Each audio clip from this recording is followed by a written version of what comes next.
आपने कभी सुना है 14 लोक? ये कोई कहानी नहीं बल्कि एक गहरा आध्यात्मिक रहस्य है। हमारे ब्रह्मांड में कुल 14 लोक माने गए हैं, 7 ऊपर और 7 नीचे। ऊपर के 7 लोक, इन लोकों में आत्मा ऊंचाई की ओर बढ़ती है, ज्ञान, शांति और मोक्ष की दिशा में। भूलोक, ये वो लोक है जहां हम सभी मनुष्य रहते हैं। इसे मृत्यु लोक भी कहा जाता है क्योंकि यहाँ जन्म और मृत्यु का चक्र चलता रहता है।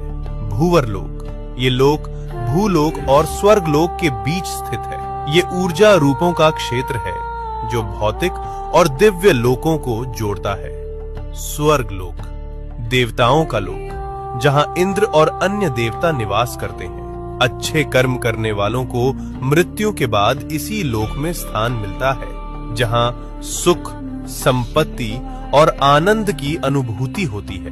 महरलोक, ये दिव्य ऋषियों, तपस्वियों और महान आत्माओं का निवास स्थान है, जहां वशिष्ठ और विश्वामित्र जैसे महान ऋषि तपस्या करते हैं। जनलोक, इस लोक में वे आत्माएं निवास करती हैं जिन्होंने ज्ञान और ध्यान में परम सिद्धि प्राप्त की होती है।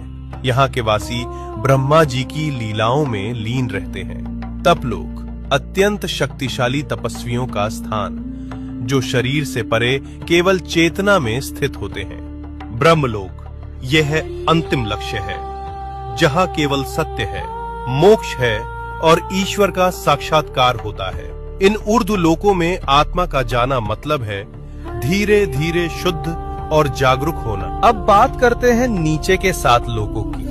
यहाँ भोग, मोह और भ्रम ज्यादा होता है। अतल लोक, राक्षसों और मायावी शक्तियों का घर।